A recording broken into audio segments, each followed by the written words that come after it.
then you will write miss, MISS miss, ठीक है, और या मिसेस आप लिखते हैं अगर if she is married, right, and you are confirmed about her marital status that she is married, then you will write Mrs. अगर आपको पता है कि वो मैरिड है तो फिर मिसेस लिखा जाता है, अगर आपको पता है कि वो मैरिड नहीं है तो फिर MISS मिस लिखा जाता है। अगर आपको मैरिटल स्टेटस क्लियर नहीं है किसी फीमेल का तो फिर आप जो है ना इस तरह से लिखते हैं MS miss, right? So these are the three forms of writing or addressing some female. Okay ji, next आ जाता है सर या madam. If you have no idea as to the name of the recipient, आपको name या person का जो है ना वो नाम वगैरह नहीं पता है तो फिर आप या सर या मैडम लिख सकते हैं।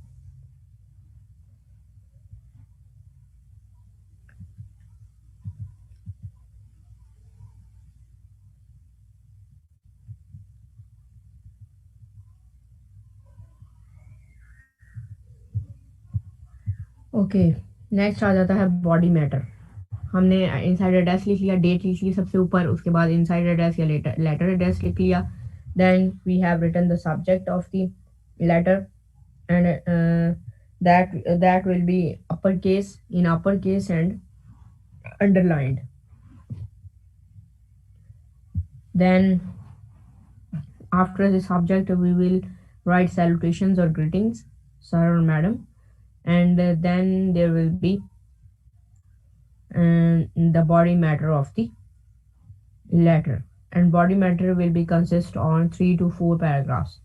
And in first paragraph what you will write or what should be the body matter or the subject of your content or the body matter of the application. Body matter में आपके कितने paragraph होंगे? 3 से 4 paragraph हो सकते हैं। उनमें आपने लिखना क्या है, फर्स्ट में क्या लिखना है, सेकंड में क्या लिखना है, थर्ड में क्या लिखना है, तो ये आप जो है ना आपको बता दें। The body of the letter contains 4 basic parts and should be 3 or 4 paragraphs long. These paragraphs should attract the employer's attention. आपने जो पैराग्राफ लिखने हैं वो इस तरह से होने चाहिए कि वो आपकी अटेंशन अट्रैक्ट करें, ठीक है, आपके एम्प्लॉयर की अटेंशन, जिसको आप लिख रहे हैं, जिसको एड्रेस कर रहे हैं, उसकी अटेंशन जो है ना उसकी अटेंशन को अट्रैक्ट करें। मैंने आपको उस दिन भी बताया था कि आप लोगों ने सबमिसिव नहीं होना, रिक्वेस्ट वाले अंदाज में नहीं लिखना, बल्कि कॉन्फिडेंस के साथ अपने आप को मनवाना है, अपनी स्किल्स के थ्रू आपने मनवाना है और अपने स्किल्स के थ्रू आपने अपने आप को प्रेजेंट करना है और कॉन्फिडेंटली इन्फोर्स करना है अपने आप को, राइट? आपका जो है ना एटीट्यूड या बिहेवियर या राइटिंग स्टाइल वो सबमिसिव और रिक्वेस्ट वाला नहीं होना चाहिए। और आपका इतना इफेक्टिव आपने लेटर लिखा होना चाहिए कि आप जो है ना वो आज आप जो रिक्रूटर है उसकी अटेंशन आपने अट्रैक्ट करनी है, राइट? अभी ये हमारी एक क्लास हो रही है, इसके बाद हम ब्रेक लेंगे आधे घंटे की, 1 बजे से 1:30 बजे तक, और फिर कंटिन्यू करेंगे इंशाल्लाह, ठीक है? ये आपकी अब क्लासेस जो है ना टाइम टेबल पे इसी तरह रहने दें, 1:30 बजे से 4 बजे तक। लेकिन ना आपकी जो है ना वैसे आपकी क्लास होगी 12:10 से 3:10 बजे तक, ठीक है? 3 क्लासेस इकट्ठी एक ही दिन में, तीनों क्रेडिट। और ये इसके मैंने रखा है ताकि हम लोग 3 बजे तक फारिग हो जाएं, आप लोग भी फ्री हो जाएं, 3 बजे तक मैं भी फ्री हो जाऊंगी, तो उस तरह से फिर 4 बजे तक चला जाती है। इसके बाद आपकी क्लासेस हैं मंडे को?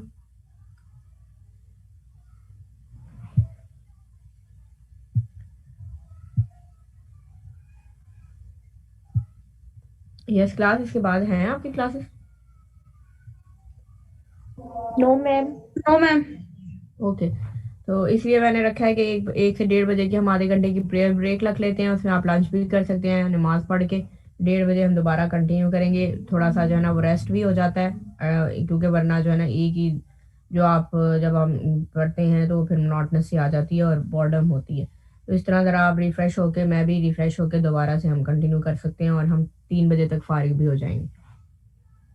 तो टाइम टेबल भी आपकी क्लासेस इसी तरह नहीं कि 1:30 बजे से 4 बजे तक, लेकिन हम जो क्लास है वो इस तरह लिए करेंगे, ठीक है? 12:10 से 3 बीच में जो है ना वो 1 से 1:30 की हमारी ब्रेक होगी। ओके, बॉडी मैटर में the body of the letter contains 4 basic parts. Okay, 4 paragraphs या 3 से 4 पैराग्राफ। पहले पैराग्राफ में आपने जो है ना जो भी है आपने बॉडी मैटर जो भी है आपने आपका इतना इफेक्टिव होना चाहिए कि आप एम्प्लॉयर की अटेंशन को अट्रैक्ट करें। उसमें आपने कैसे लिखना है, फर्स्ट पैराग्राफ में क्या लिखेंगे, सेकंड में क्या और थर्ड में क्या, वो हम आगे देख लेते हैं। State your interest in the company and position. Firstly in first paragraph you will state or you will tell your interest in the company, in the organization, in the institute where you are going to apply, and your position for which, or the post or the vacancy for which you are going to apply, right? Arouse the employer's desire to interview you. At the end, in the ending paragraph, you will show your desire and you arouse the employer's desire to interview you. आपने इतने अच्छे वे में अपनी abilities और जो है अपनी skills को प्रेजेंट करना है कि जो है ना एम्प्लॉयर जो है ना वो एक नज़र देख, क्योंकि किसी के पास इतना टाइम नहीं होता कि वो आपकी इतनी डिटेल से आपने जो भी है ब्रीफली, कम्प्रिहेंसिवली और बड़े एक अच्छे अंदाज में इफ़ेक्टिव स्टाइल में अपना लेटर लिखना है, क्योंकि किसी के पास इतना टाइम नहीं होता। इतनी ढेरों ढेर सीवीज और रिज्यूमेज और लेटर्स एप्लीकेशंस आई होती हैं, तो किसी के पास इतना टाइम नहीं होता रिक्रूटर के पास कि वो ना डिटेल से आपकी एप्लीकेशन या सीवीज वगैरह पढ़ता रहे।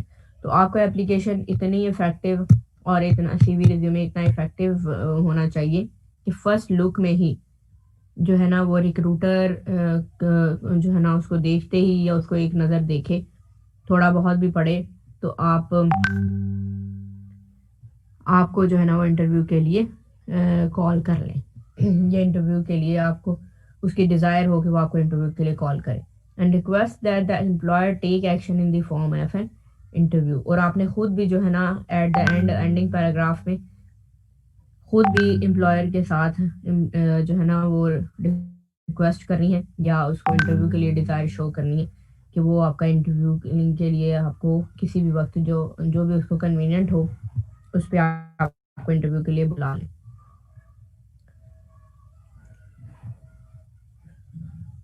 तो ओके, फर्स्ट पैराग्राफ अब आ जाए कि फर्स्ट पैराग्राफ में क्या लिखा है।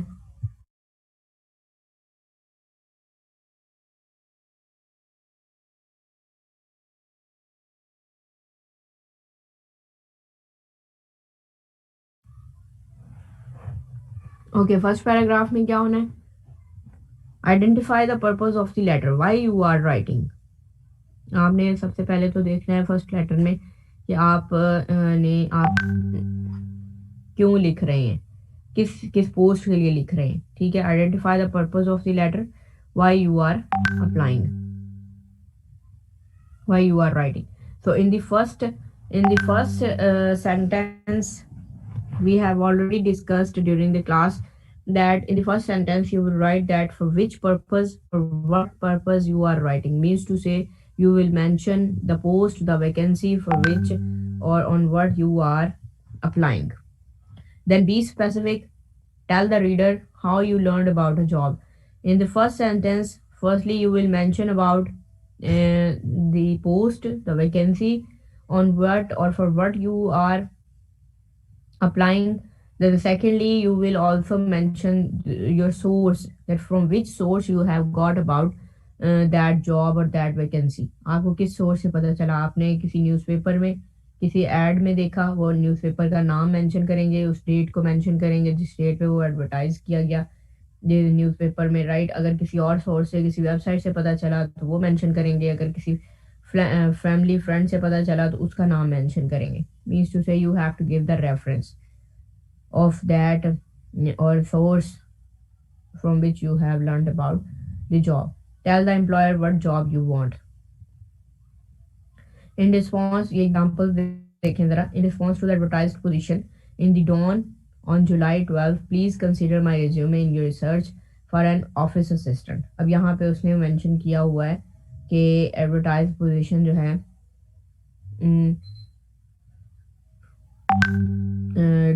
किस न्यूज़पेपर में एडवर्टाइज किया है, किस डेट पे किया है और किस पोस्ट के लिए आप अप्लाई कर रहे हैं या किस पोस्ट।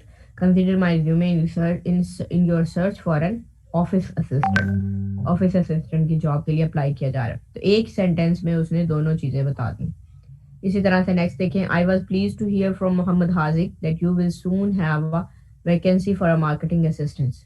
अब फर्स्ट सेंटेंस में ही सोर्स भी बता दिया, मोहम्मद हाजिक, कोई उसके रिलेटिव्स हो सकते हैं, कोई फैमिली या फ्रेंड में फैमिली मेम्बर या फ्रेंड हो सकता है, ठीक है, जो कि शायद ऑलरेडी उस कंपनी में ऑलरेडी एम्प्लॉय है, और कहते हैं कि मुझे उससे पता चला है कि आप जल्द ही जो है ना वो मार्केटिंग असिस्टेंट की जो जॉब है वो एडवर्टाइज करने जा रहे हैं। I am very interested in this position, ठीक है, आपने अपना इंटरेस्ट शो करना है, अपनी स्किल्स बतानी है कि मैं जो है ना इन स्किल्स के लिए, इस पोस्ट के लिए परफेक्ट हूँ, तो आप मुझे जो है ना ऑप्ट करें। With the skills that I possess I know what I could be that I know that I could be an asset to your company. अब देखेंगे एक इन्फोर्सिंग एटीट्यूड है, एक कॉन्फिडेंट एटीट्यूड है जो नजर आ रहा है, और अपनी स्किल्स को मनवाने का यानी आप कह रहे हैं कि मैं एक एसेट प्रूव होऊंगा आपकी कंपनी के लिए, जो स्किल्स मेरे पास हैं तो उसके थ्रू, ठीक है। यानी आपने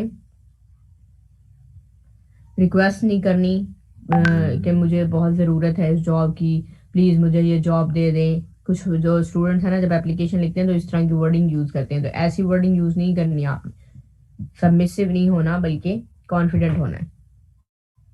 I'm writing to apply for the photographic assistant position as advertised in the November first edition of the Dawn। अब यहाँ पे देखें, पहले पोस्ट मेंशन कर दिया है, उसके बाद उसका सोर्स मेंशन कर दिया।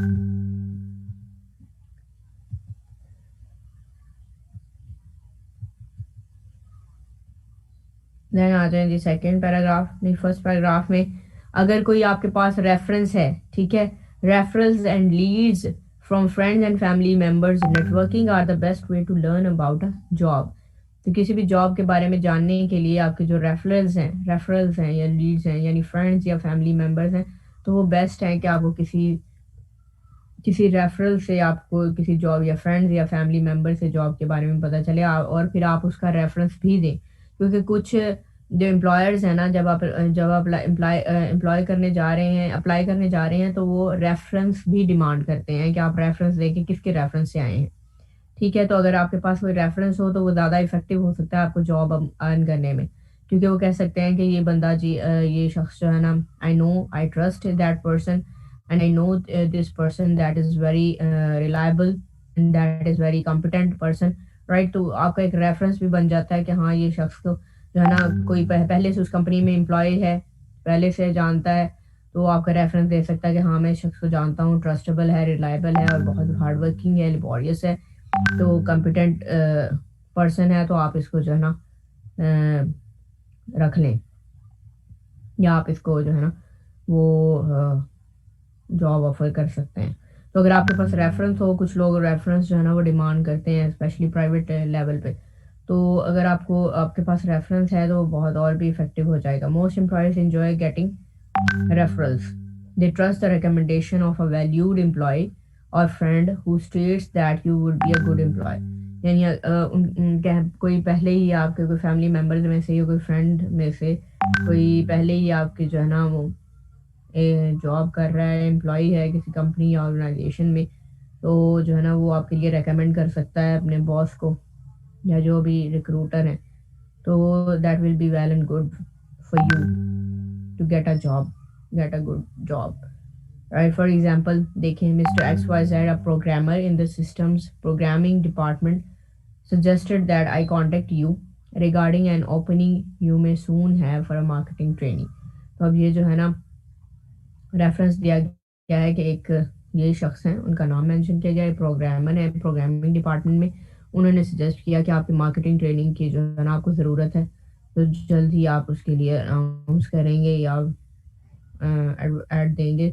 तो उन्होंने मुझे कहा कि आप ना इस पे इसको अवेल करें, इस अपॉर्चुनिटी को, राइट। तो आप इस तरह से रेफरेंस देंगे। I was refer to you by Ali Mohammad who is a member of my college community and a long time family friend. तो आप इस तरह से मेंशन करेंगे कि मेरे यानी कोई भी हैं जो उसका रेफरेंस देंगे। That will B valuable for you to mention about some reference if you have। I'm sending you my resume to you because of a referral from Ali Muhammad, an associate in your store. यानी already आपके store में associate हैं, उनके reference से मैं अपना resume जो है ना वो सेंड कर रहा हूँ आपको। ओके, ये तो हो गया फर्स्ट पैराग्राफ। फर्स्ट पैराग्राफ में यानी आप जो है ना मेंशन करेंगे किस सोर्स से आपको पता चला है और किस पोस्ट पे आप अप्लाई कर रहे हैं, और सेकेंडली जो है ना अगर आपके पास कोई रेफरेंस है तो उस रेफरेंस को आप मेंशन करेंगे। राइट, सेकंड पैराग्राफ में जब आप आ जाएं, सेकंड पैराग्राफ में आप क्या मेंशन करेंगे? सेकंड पैराग्राफ में you will briefly describe or give the description about your qualification, your skills, your abilities, your tasks, your projects, your experiences, if you have that on which post or you have already worked, right? आप brief description देंगे that why a recruiter should recruit you। आपको कोई recruiter जो है ना वो address करने जा रहा है तो उसको किस वजह से आपको वो हायर करे, यानी आप में ऐसी कौन सी क्वालिटीज़ हैं कि आपको हायर करना चाहिए। तो आपको अपने इफेक्टिव मैनर में आपको अपने आप को प्रेजेंट करना है। सेकंड पैराग्राफ में अपनी ब्रीफ क्वालिफिकेशन प्रोजेक्ट्स जो भी आपकी लास्ट डिग्री है जो कि सिर्फ वो मेंशन करनी है जो कि उस जॉब से रेलेवेंट है उस और उनकी डिमांड या रिक्वायरमेंट है। ओके, ये हमारे पास टाइम थोड़ा रह गया है, हम यहीं से दोबारा कंटिन्यू करते हैं। आधे घंटे की आपको ब्रेक है, आप नमाज वगैरह पढ़ लें, लंच वगैरह कर लें, ठीक है। तो हम इसको यहीं पे एंड करते हैं, 1 मिनट रह गया, फिर दरमियान में एंड हो जाएगा। ओके, वी विल जॉइन इंशाल्लाह एट 1:30 PM अगेन, राइट। तो उसमें आप नमाज वगैरह पढ़ लें और लंच वगैरह कर लें। ओके, अल्लाह हाफिज़। यहीं से फिर कंटिन्यू करेंगे। So while writing job application letter, in the second paragraph you will write about that why should an employer be interested in hiring you, means to say what are the capabilities or what is your qualification or what are your capabilities or potentialities which you have for which an employer or a human resource person should hire you or recruit you। क्यों कोई जो है ना recruiter आपको recruit करे, आपको higher करे किसी भी जॉब के लिए तो उसका आंसर आपकी क्वालिफिकेशंस हैं, आपकी एबिलिटीज़ हैं, आपकी स्किल्स हैं। आप वो आपकी कम्युनिकेशन स्किल्स हो सकती हैं, आपकी जो है ना कंप्यूटर स्किल्स हो सकती हैं, ऑफिस स्किल्स, उसमें डॉक्यूमेंट स्किल्स, और उसके अलावा जो है ना लैंग्वेज स्किल्स, और जो है ना आपकी जो प्रोफेशनल स्किल्स हैं आपके सब्जेक्ट या आपकी डिग्री से रिलेटेड जो भी पर्टिकुलर आपकी, जैसे आप कंप्यूटर साइंस के हैं तो कंप्यूटर साइंस से रिलेटेड आपके स्किल्स जो है ना कंप्यूटर से रिलेटेड आपकी skills that matter. Okay, so why should an employer be interested in hiring you? Briefly describe your professional and academic qualifications that are relevant to the position. So you have to briefly describe describe your professional and academic qualifications that are relevant to the position. Relate experiences that you have had। अगर कोई experience है आप पहले कोई job करते रहे हैं या कर रहे हैं, उसका एक्सपीरियंस, वो कितना एक्सपीरियंस है, आपके जॉब की नौइयत क्या है, क्या काम है आपका, वो आप जो है ना वो शेयर करेंगे अगर वो रेलेवेंट है आपके जॉब से जिसके लिए आप अप्लाई कर रहे हैं। तो क्लासेस यू हैव टेकन और skills you possess that satisfy the job requirement. जो आपने क्लासेस ली हैं during the academic years, during the academic years जो क्लासेस ली हैं, कोई प्रोजेक्ट्स आपने किए हैं, कोई असाइनमेंट्स आपने ऐसे टास्क आपने परफॉर्म किए हैं जो कि बहुत इंपॉर्टेंट हैं और बहुत जो है ना they are very you can say that valuable in discussing or telling in your letter। So all those things you will discuss briefly in one small paragraph in the second paragraph। ये सारी चीज़ें आप second paragraph में आप बताएंगे। First paragraph में आपने आपने बताना है कि किस जॉब के लिए अप्लाई कर रहे हैं, किस पोस्ट के लिए, और आपने उसको और आपको उसके बारे में यानी आपका सोर्स क्या है, your source of knowing about that particular job और पोस्ट। आपको उस जॉब के बारे में पता किससे चला, वो कोई रेफरेंस है आपके पास, वो आप बताएंगे, ठीक है। ये फर्स्ट पैराग्राफ में आप ये चीज़ें बताएंगे।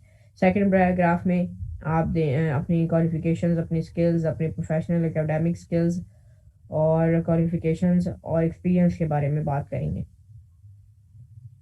If the job was advertised, refer to all of the required skills mentioned. जो भी skills उसमें mention की गई हैं सबको refer करें।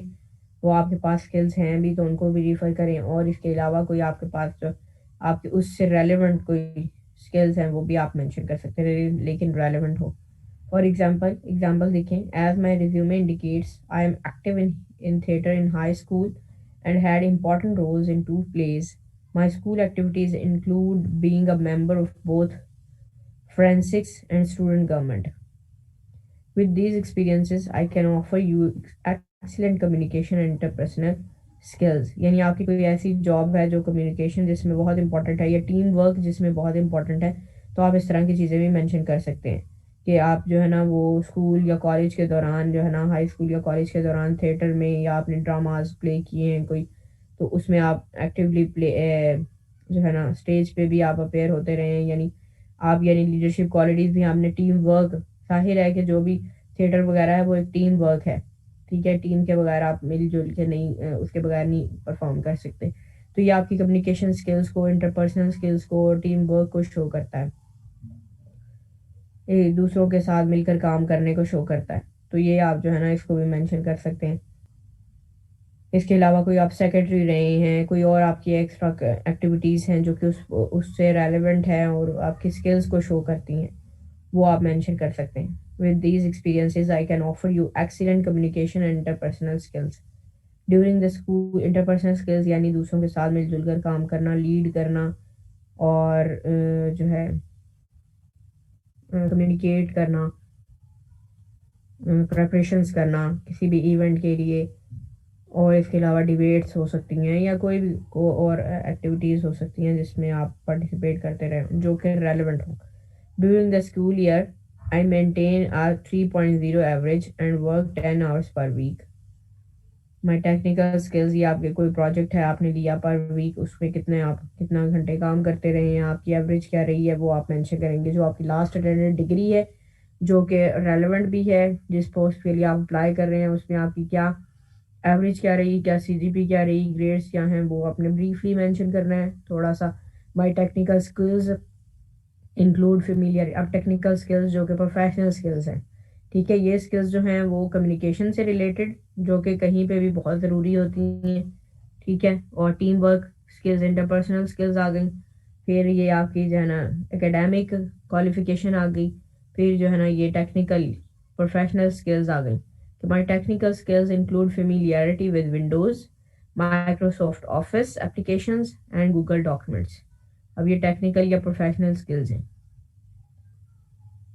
I use the internet regularly and can keyboard more than 45 minutes 45 words per minute। यानी इस टाइपिंग की स्पीड पे कीबोर्ड पे जो है ना मैं काम कर सकता हूँ। Can keyboard more than 45 words पर minute,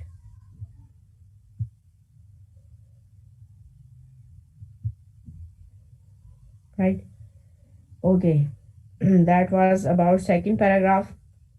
That in second paragraph you will mention about your that what are the professional academic skills or qualifications you have, which you can say that which attract your employer's attention or your recruiter's attention to hire you। यानी ऐसी कौन सी आप में academic और professional qualities हैं या दूसरी communication skills या इंटरपर्सनल स्किल्स हैं जो अट्रैक्ट करें आपके रिक्रूटर को कि वो आपको ही हायर करे, किसी और को नहीं। तो वो आपने बड़ी इफ़ेक्टिवली उनको डिस्क्राइब करना है, ब्रीफली भी। ये बहुत ज़रूरी है कि आपने ब्रीफली जो है ना, और इफ़ेक्टिवली, ब्रीफली, कम्प्रिहेंसिवली, प्रिसाइसली, कि आप कन्वे भी कर दें और आप ब्रीफ भी रहें। यानी इस तरह से आपने करना है कि आप ब्रीफ भी रहें और कन्वे भी कर दें, ठीक है। क्योंकि इतना टाइम किसी के पास नहीं है कि इतनी ढेरों ढेर एप्लीकेशंस पढ़े। तो आपने ब्रीफ रहते हुए अपनी सारी एबिलिटीज़ और स्किल्स को प्रेजेंट भी करना है। As a computer science major with sincere interest in whatever, elaborate your educational background, जो भी आपका एजुकेशनल बैकग्राउंड है, यानी ये एक दूसरी एग्जांपल है। इस तरह से आप as a computer science major, यानी मेजर आपका कंप्यूटर साइंस रहा है, उसके अलावा आपके जो है ना बैकग्राउंड क्या रहा है, एजुकेशनल बैकग्राउंड, वो आप बता सकते हैं।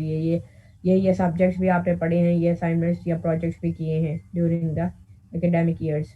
Interacting with people has always been one of my strongest attributes. अब ये अगर टीचिंग की जॉब के लिए आप जो है ना अप्लाई कर रहे हैं, तो उसमें आप इस तरह का सेंटेंस भी मेंशन कर सकते हैं, या और कोई कम्युनिकेशन स्किल्स बेस्ड आपकी जो है ना जॉब है, तो उसमें आप इस तरह से भी मेंशन कर सकते हैं कि interacting with people has always been one of my strongest attributes, यानी लोगों के साथ इंटरेक्ट करना, उनके साथ बातचीत करना, कन्वर्सेट करना, डीलिंग करना हमेशा से ही मेरी एक बहुत अच्छी क्वालिटी रही है। यानी ये आप देखें कि आप रिक्वेस्ट नहीं करना, या जो है ना रोना नहीं है, रोने नहीं रोने, बल्कि अपनी स्किल्स को, अपने आप को स्किल्स के थ्रू अपने आप को प्रूव करना है कि हाँ ये मेरी क्वालिटी है बहुत अच्छी, और मैं जो है ना इसको इस वजह से मैं ये जॉब जो है ना मेरा हक है, और मैं इसको बड़ी अच्छी तरह से परफॉर्म कर सकता या कर सकती हूँ। तो आपने अपनी स्किल्स के थ्रू अपने आप को मनवाना है, ना कि रोने रोने हैं, या जो है ना वो रिक्वेस्ट करनी है, या सबमिसिव होना है। नहीं, आपने अपने आप को इन्फोर्स करना है, अपने आप को मनवाना है अपने स्किल्स के थ्रू कि हाँ इंटरेक्शन या कम्युनिकेशन जो है ना मेरा एक बहुत अच्छी एट्रीब्यूट है, मेरी स्ट्रॉन्ग एरिया है मेरा।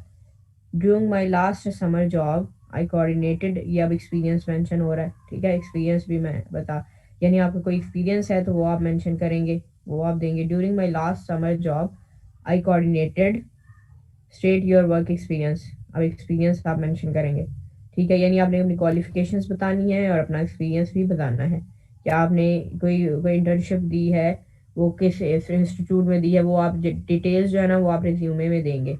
सीवी या रिज्यूमे जब लिखेंगे तो उसमें आपने डिटेल्स देनी है कि वो आपने किस इंस्टीट्यूट में या किस ऑर्गेनाइजेशन में इंटर्नशिप या कोई जॉब की है, या उसकी नौयत वगैरह क्या थी, किस ईयर में की है, कहाँ से कहाँ तक, किस किस किस टाइम ड्यूरेशन में की है, वो सारा मेंशन करते हैं। For my senior graduation project I build a personal computer, अब ये जो है ना वो ये एक और एक्सपीरियंस है, ये एबिलिटी है कि मैं जो है ना वो कंप्यूटर भी बिल्ड कर सकता हूँ या कर सकती हूँ, ठीक है, एक प्रोजेक्ट के तौर पर मैंने किया भी है।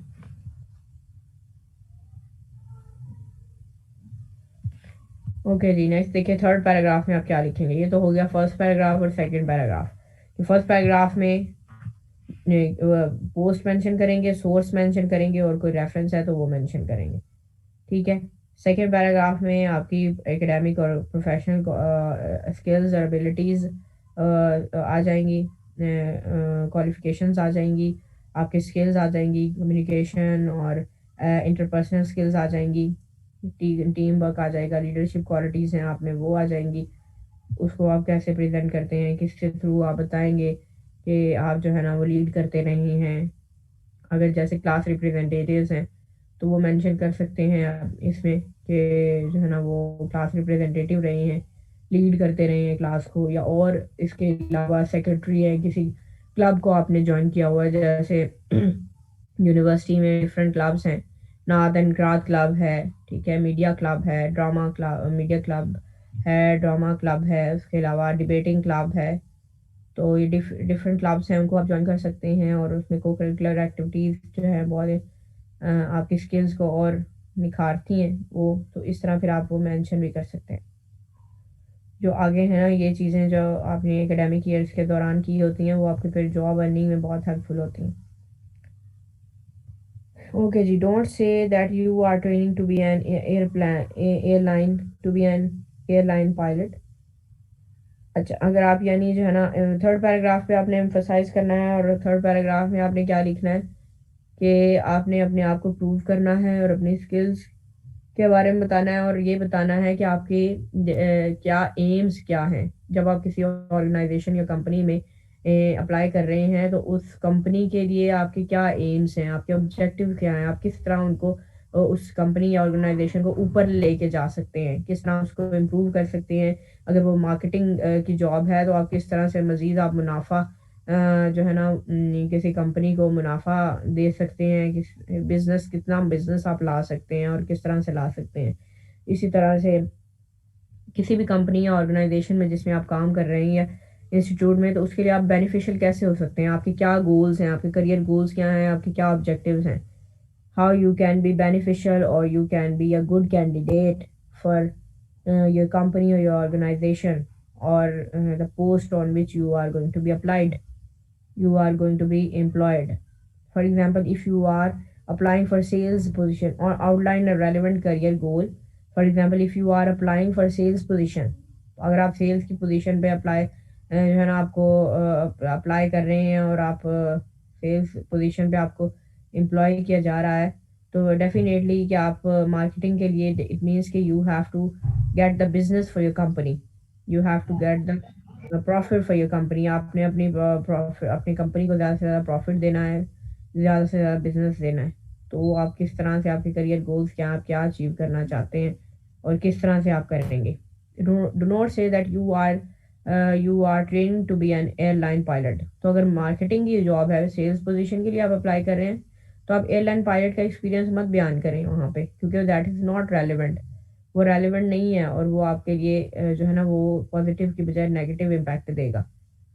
ठीक है, तो जो चीज़ रेलिवेंट है, जिस पोस्ट के लिए आप अप्लाई कर रहे हैं, उसकी जो रिक्वायरमेंट्स हैं, जो डिमांड्स हैं, उन्हीं, और जो रेलिवेंट है बस वो ही आपने मेंशन करना है, जो रेलिवेंट नहीं है वो नहीं मेंशन करना। Expand on the most relevant points of your resume. जो आपके मोस्ट रेलिवेंट पॉइंट्स हैं उनको मज़ीद एक्सपैंड करें अपने रिज्यूमे में। ठीक है, आपके एक्सपीरियंसेस हैं, आपकी इंटर्नशिप्स हैं, आपकी ट्रेनिंग्स हैं, जो रेलिवेंट हैं उनको मज़ीद एक्सपैंड करें, उनको डिटेल से बताएं कि इस कंपनी में, इस ऑर्गेनाइजेशन में, इस इंस्टीट्यूट में ये परफॉर्म किया मैंने, इस ईयर में किया और ये नौइयत थी मेरे काम की। ठीक है, तो इस तरह से सारी डिटेल्स आपने मेंशन करनी। एग्जांपल देख लें। Because I am energetic, reliable and resourceful, I would be an asset to your organization. I'm willing to learn new things and be the best employee that I can be.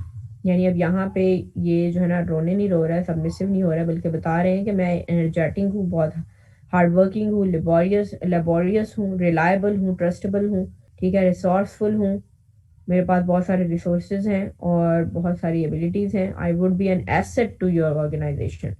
So here you are, yes, Ali Alia Majid, you want to ask anything?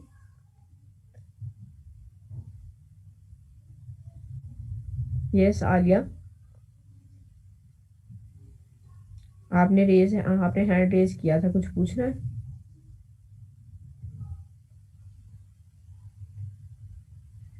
Ma'am by mistake हो गया था उसको। Okay, okay, expand on the most relevant points of your resume. Okay, अच्छा, reliable, अब यहाँ पे जो है ना एनर्जेटिक, अपने आप को रिलायबल, रिसोर्सफुल, यानी अपनी क्वालिटीज़ को आपने मनवाना है, बजाय इसके कि आप रिक्वेस्ट करें कि मुझे बहुत ज़रूरत है जॉब की, मुझे ये जॉब चाहिए, प्लीज़ मुझे ये जॉब दे दें, ये पोस्ट दे दें। इस तरह ये चीज़ें नहीं करनी थी।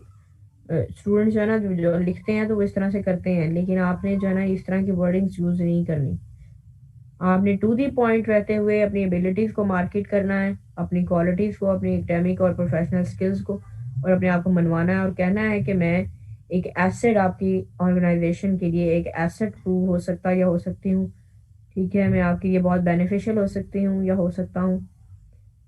आई am willing to learn new things and be the best employer that I can be. तो मैं आपके लिए बेस्ट एम्प्लॉय हो सकता हूँ अपनी अपने रिसोर्सेज के थ्रू, अपने रिसोर्सफुलनेस के थ्रू, अपनी हार्ड वर्किंग के थ्रू, अपनी जीलस एटीट्यूड की वजह से, अपनी स्किल्स की वजह से, ठीक है, अपनी क्वालिफिकेशंस की वजह से। Okay, request action. अब जो फोर्थ पैराग्राफ है उसमें आपने एक्शन रिक्वेस्ट करना है। एक्शन क्या? You have to show the desire for an interview. आपने जो है ना वो, एक तो ये कि आपने आपकी आपकी आपकी एप्लीकेशन या सीवी और रिज्यूमे इतनी इफेक्टिव होनी चाहिए कि आपको जो है ना रिक्रूटर, वो आपकी रिक्रूटर की अटेंशन अट्रैक्ट करें, कि वो आपको ही रिक्रूट करे, आपको ही हायर करे। ठीक है, दूसरा आपने खुद भी जो है ना एट द एंडिंग पैराग्राफ में, वो आपका थर्ड या फोर्थ पैराग्राफ भी आप छोटा सा लिख सकते हैं या थर्ड पैराग्राफ में भी आप एंड कर सकते हैं, और उसमें आपने डिज़ायर शो करनी है कि आपका जो है ना आपको इंटरव्यू के लिए कॉल की जाए, और जब भी जिस वक्त भी उनको लिए कन्वीनियंट हो तो वो कॉल कर सकते हैं आपको. For example, indicate your desire for a personal interview and that you are able to meet with the employer at their convenience. At their convenience. Include your cell phone number and when it would be a good time to call. तो आप जो है ना अपना cell phone number भी उसमें कर सकते हैं. एंटर.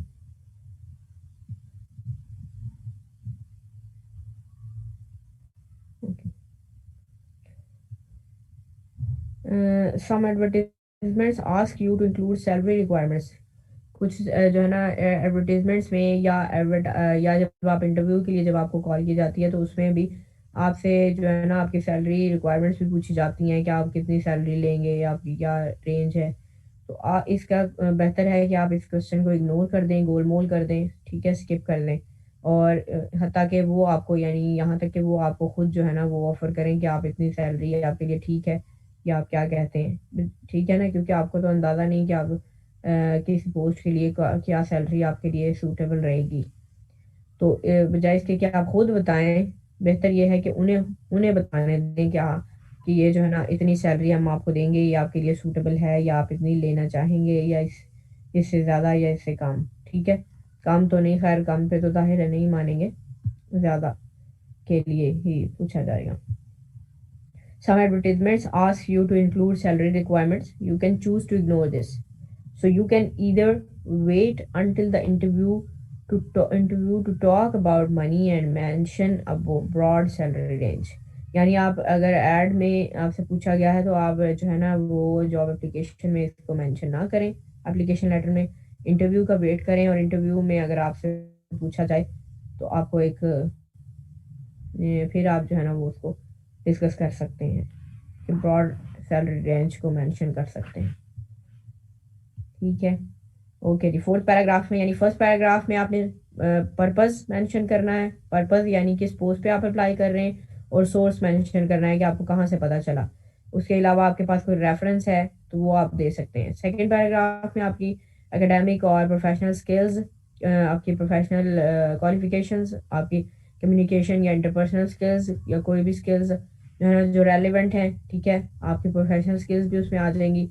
इसके अलावा एक्सपीरियंस जो है, आपने कहीं पे कोई जॉब कर रहे हैं या की है, कोई इंटर्नशिप की है, कोई प्रोजेक्ट है, कोई टास्क आपने किया है जो कि रेलिवेंट है उससे, तो वो आप डिस्कस करेंगे ब्रीफली सेकेंड पैराग्राफ में. थर्ड पैराग्राफ में आप जो है ना वो अपने आप को अपने प्रूव कर रहा है कि मेरे ये करियर गोल्स हैं, मैं ये करना चाहता हूँ या चाहती हूँ, ये करूँगा. आपकी जो है ना अगर सेल्स पे हूँ या कोई भी आपकी जॉब रेलेवेंट, जो आपके करियर गोल्स क्या हैं, आपके ऑब्जेक्टिव क्या हैं which you want to achieve, and how you can be beneficial and you can be best, और you can be asset for your company और ऑर्गेनाइजेशन, और एसेट आप क्या डिफरेंट चेंजेस और बेहतर चेंजेस ला सकते हैं, और किस तरह से ज़्यादा जो है ना वो बिजनेस दे सकते हैं. तो ये आपने प्रूव करना है, बताना है थर्ड पैराग्राफ में, और कैसे आप बेस्ट हो सकते हैं. ठीक है, कि आपको ही हायर किया जाए. फोर्थ पैराग्राफ में या थर्ड के एंड पे आपने जो है ना वो इंटरव्यू के लिए अपनी डिज़ायर शो करनी है कि आपको इंटरव्यू के लिए कॉल किए जाए, बुलाया जाए उनकी कन्वीनियंस पे, राइट. और इसके अलावा जो है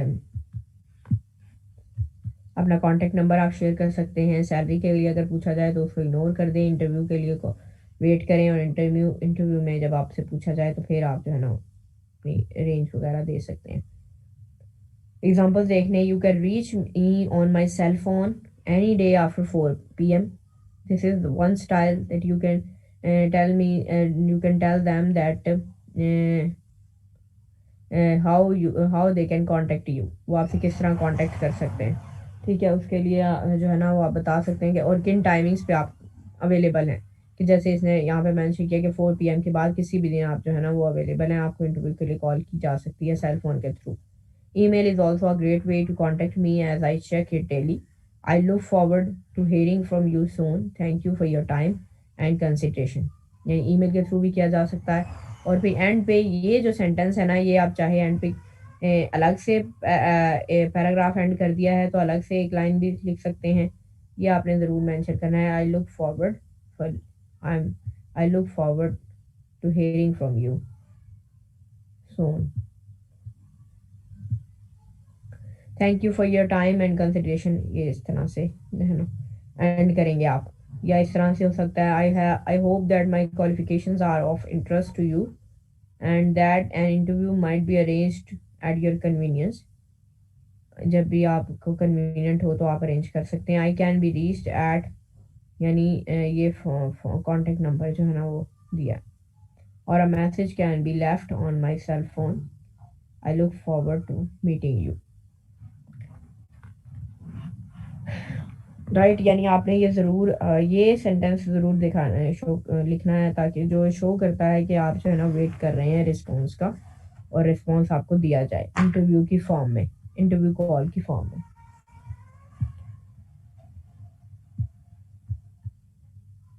ओके जी, फिर आ जाती है complimentary closing.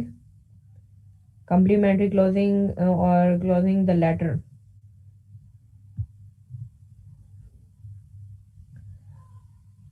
Finish your letter with an appropriate complimentary closing. Sincerely or sincerely yours. Leave enough room to sign the letter before keying your name. Do not forget to sign it. Remember to include an includer notation at the bottom.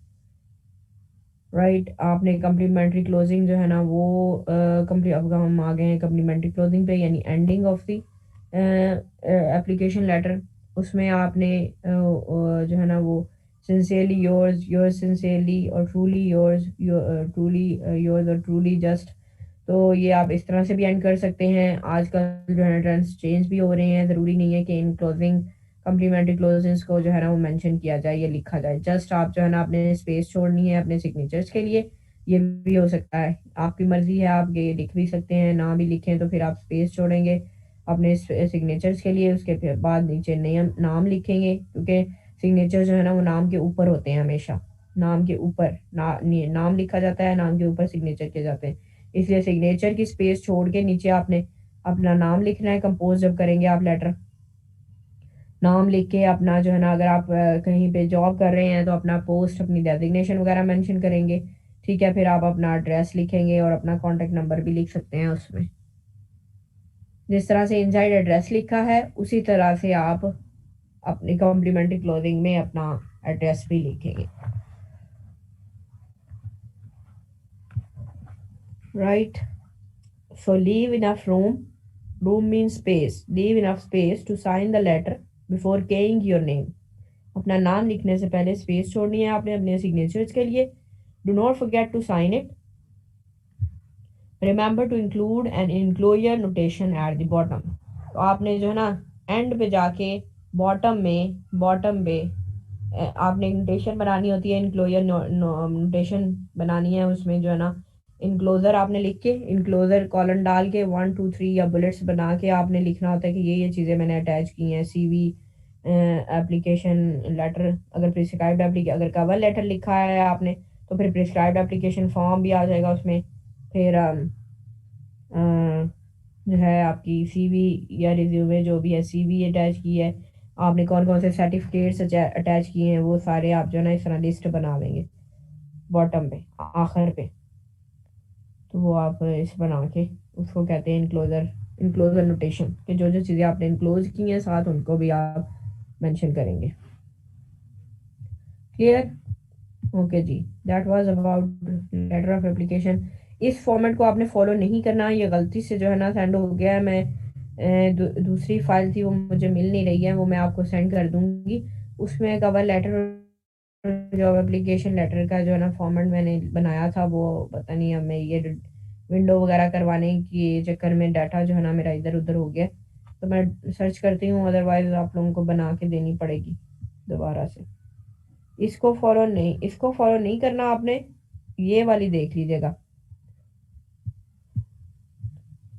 इसमें ये देखें, जब format मैंने आपको class में बताया था वही है। सबसे ऊपर जो है ना ये डेट लिखी हुई नजर आ रही होगी आपको।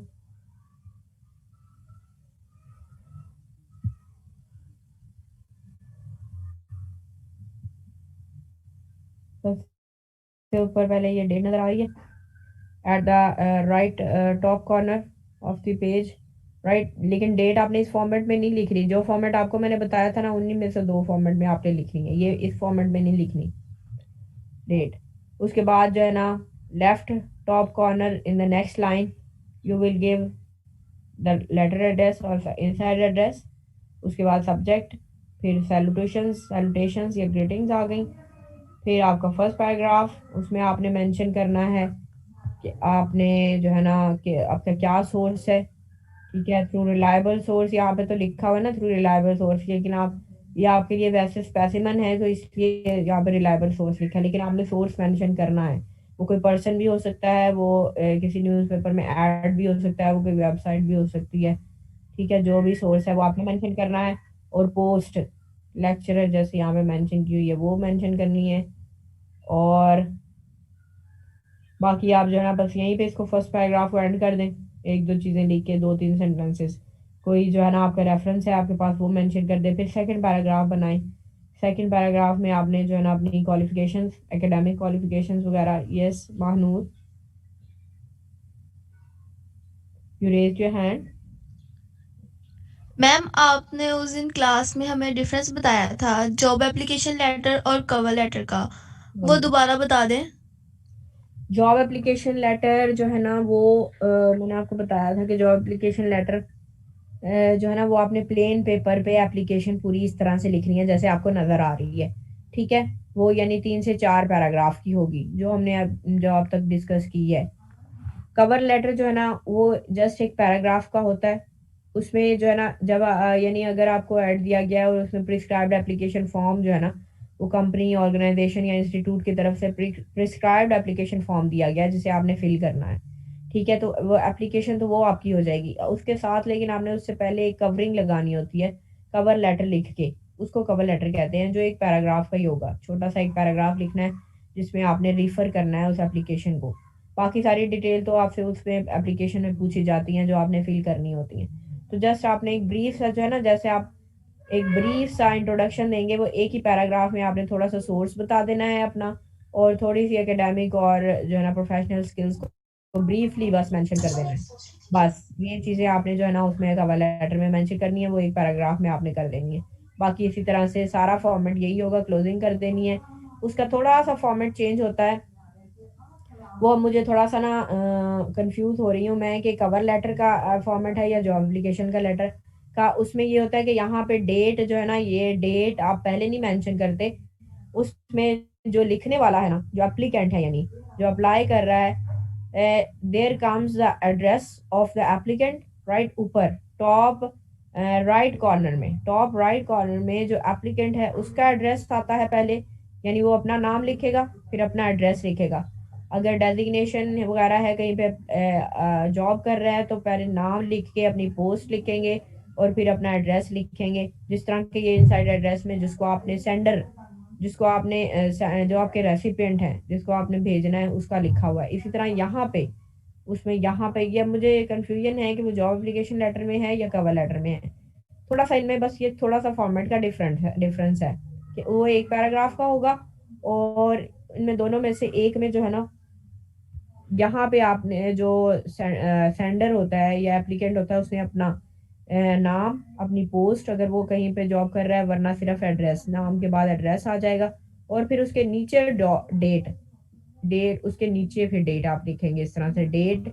और डेट जो है ना वो फिर डेट का वर्ड नहीं लिखते आप, जस्ट आप ना डेट जिस फॉर्मेट में मैंने आपको बताई थी उस फॉर्मेट में आपने डेट लिख देनी है, लेकिन डेट का वर्ड नहीं लिखना है इस तरह से कॉलन लगा के। मैं मैम काइंडली वो फॉर्मेट बता दें एक दफा, डेट वो मैं वाला। फॉर्मेट वो मैं फॉर्मेट बता रही हूँ, लेकिन वो मैं आपको ना सेंड करूंगी, इस तरह आपको समझ नहीं आएगी, देख के ही समझ आएगी। वो मैं ढूंढती हूँ, मैं कहीं ना मिसप्लेस हो गया, वो विंडो वगैरह करवाई है लैपटॉप्स की, तो पता नहीं, अब देखती हूँ, सर्च करती हूँ अगर मिल जाए तो, वरना मैं आपको फिर जी दोबारा बना के मैं आपको फिर सेंड कर दूंगी। जी, चलो ठीक है, शुक्रिया। है। तो फिर उसके बाद यानी जो एप्लीकेंट है वो अपना यहाँ पे इस तरह से सारा अपना एड्रेस वगैरह लेके उसके नीचे डेट लिखता है, और फिर जो है ना फिर नेक्स्ट लाइन से फिर राइट साइड पे, सॉरी लेफ्ट साइड पे फिर जो है इनसाइड एड्रेस और बाकी सारा ये फॉर्मेट होता है। और फिर जो है ना कम्प्लीमेंट्री क्लोजिंग में फिर वो अपना एड्रेस नहीं लिखेगा, क्योंकि ये जो फॉर्मेट है इसमें कम्प्लीमेंट्री क्लोजिंग में आप ये अपनी सिंसियरली वगैरह लिख के फिर स्पेस छोड़ते हैं, फिर नाम लिखते हैं और फिर अपना एड्रेस देते हैं। लेकिन उसमें क्योंकि ऑलरेडी जो है ना वो एप्लीकेंट या सेंडर जो है वो अपना ऑलरेडी एड्रेस वगैरह मेंशन कर चुका है वो ऊपर, तो इसलिए फिर नीचे नहीं आता, जस्ट एंडिंग होती है कम्प्लीमेंट्री क्लोजिंग के साथ। और फिर आप एड्रेस वगैरह मेंशन नहीं करते, अगर कॉन्टेक्ट नंबर वगैरह देना चाहे तो वो नीचे लिख सकते हैं।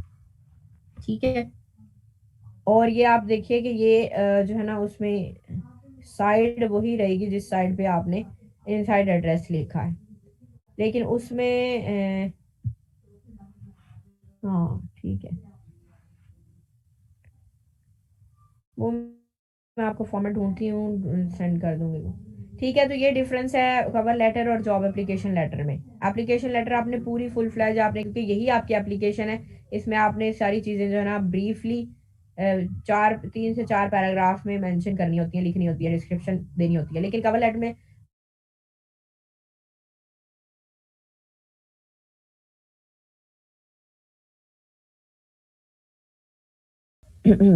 तो हम डिस्कस कर रहे थे कि जॉब एप्लीकेशन लेटर में क्या डिफ, तो कवर लेटर जो है आपने जो आपने लगानी है और उसमें सिर्फ एक पैराग्राफ लिखना होता है, थोड़ा सा फॉर्मेट चेंज होता है। और जॉब एप्लीकेशन लेटर जो आपने सिर्फ एप्लीकेशन लेटर आपसे प्लेन पेपर पे डिमांड की गई है, तो आपने वो एप्लीकेशन लेटर इस तरह से लिखना है 3-4 पैराग्राफ का। ठीक है, उसमें डेट या एप्लीकेंट उसका अपना एड्रेस किस तरह से लिखना है वो मैं आपको सेंड कर दूंगी। और इसके अलावा कोई क्वेश्चन पूछना हो तो पूछ लें, इसके बाद जो है हम क्लास एंड कर देते हैं। थोड़ा सा वो डिस्कशन चल रही थी तो दरमियान में ही हो गया, तो इसलिए मैंने दोबारा जो है की है। आप लोग कुछ पूछना चाहें तो और पूछ सकते हैं। जॉब एप्लीकेशन लेटर आपको क्लियर है, तो ये अब आपने इसकी प्रैक्टिस करनी है, और जो है ना न्यूज़पेपर से कोई भी ऐड वगैरह लेके उसके उसके अकॉर्डिंग आपने उस एड्रेस और उस ऐड के अकॉर्डिंग आपने जो भी स्टेटमेंट है उसके मुताबिक आपने उस ऐड के मुताबिक और उसके एड्रेस के मुताबिक आपने एप्लीकेशन लिख के मुझे जो है ना वो गूगल क्लासरूम पेज पे पोस्ट करनी है, मैंने वहाँ पे चेक करनी है आपकी। व्हाट्सएप मत कीजिएगा, व्हाट्सएप पे नहीं करनी मैंने चेक, गूगल क्लासरूम पेज पे आपने सेंड करनी है। अस्सलाम वालेकुम मैम। जी वालेकुम अस्सलाम। मैम काइंडली एक बार दोबारा रिपीट कर दें कि क्या करना है। आपने न्यूज़पेपर से ऐड लेने हैं, जॉब के जो भी वैकेंसीज वगैरह पोस्ट वगैरह एडवर्टाइज की गई थी हैं उनमें से कोई ऐड ले लेना है आपने।